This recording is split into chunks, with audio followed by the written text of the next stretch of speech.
9 sikap ayah yang jangan sampai dilihat sama anak laki-lakinya deh.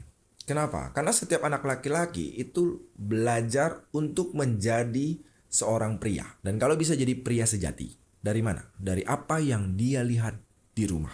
Bukan dari ceramah, bukan dari sekolah, tapi dari ayahnya sendiri. Dan ini 9 hal yang sebaiknya kalian, para ayah, jangan kasih lihat ke anak laki-laki kalian. Pertama, ayah yang pulang kerja langsung rebahan seharian. Pulang kerja langsung main HP. Di situ anak akan belajar bahwa tugas ayah cuma cari uang dan gak perlu terlibat di dalam rumah sama sekali. Padahal setiap anak butuh ayah yang aktif. Yang bukan hadir cuma fisiknya aja, tapi juga peran. Kedua, ayah yang diam saat istrinya disudutkan oleh keluarga. Ini bukan cuma ada di sinetron. Diam demi aman itu bukan solusi, teman-teman. Dan kalau ada seorang anak laki-laki melihat ayahnya cuek ketika ibunya disakiti, dia akan belajar bahwa membela kebenaran adalah pilihan. Bisa yes, bisa tidak. Padahal dari ayahnya, anak itu harus tahu. Berdiri untuk pasangan, membela pasangan, itu adalah tanda keberanian sejati. Ketiga, ayah yang gak antusias soal ibadah. Kalau urusan agama kalian pasrahkan ke istri kalian, anak bisa berpikir bahwa agama itu bukan tanggung jawab laki-laki loh.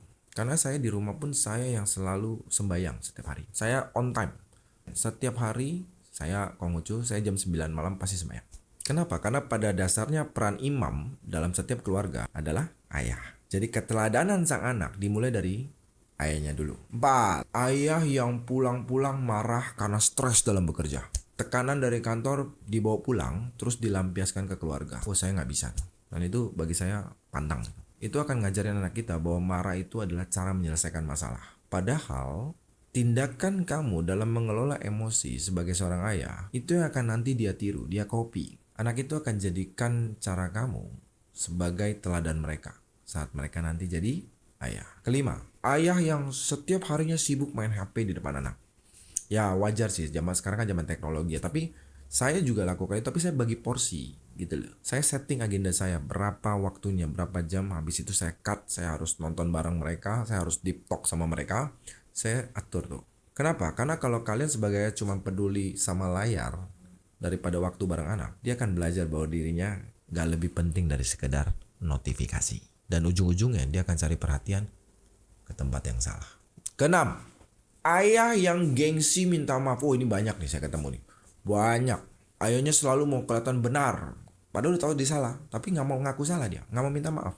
Itu bahaya. Kenapa? Nanti anak akan belajar bahwa jadi laki-laki itu gak perlu minta maaf. Saya kalau salah, saya minta maaf di depan anak saya. Dan itu bikin mereka tambah respect sama saya. Dan saya kasih tahu ke mereka, minta maaf itu bukan kelemahan, tapi soal tanggung jawab. 7. Ayah yang memperlakukan ibunya seperti seorang pembantu. Wah, saya enggak loh. Waduh, saya kalau ngeliat yang kayak gitu malah saya marah itu. Kalian kalau anggap urusan rumah itu adalah urusan istri, boleh dirubah ya? Tolong dirubah nih.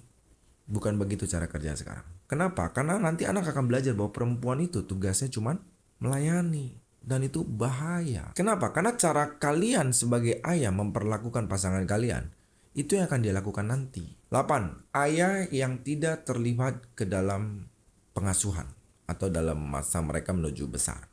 Kalau semua urusan anak kalian serahkan ke istri, anak akan kehilangan panutan laki-laki dalam hidupnya. Karena kalau dia dapat sosok ayah di luar sana, bisa jadi dia ketemu contoh yang salah. Terakhir, ayah yang tidak jujur dan lari dari tanggung jawab. Oh, ini banyak nih teman-teman saya yang kayak gini nih. Udah jadi ayah loh. Kalau kalian laki-laki terbiasa lari dari masalah, kabur, cari jalan instan, anak akan belajar bahwa jadi laki-laki boleh dengan gampang kabur dari masalah. Padahal keberanian itu bukan cuma soal otot, tapi soal menghadapi kenyataan, meskipun itu nggak nyaman dan menyakitkan. Jadi kesimpulannya, anak laki-laki kalian nggak butuh ayah yang sempurna, nggak butuh sosok ayah yang perfect, tapi dia butuh figur sosok yang bisa jadi panutan, role model. Bukan karena kalian selalu benar, tapi karena kalian sebagai ayah mau tumbuh bareng dan belajar bareng anak kalian. Be friends, jadilah teman untuk mereka. See you there.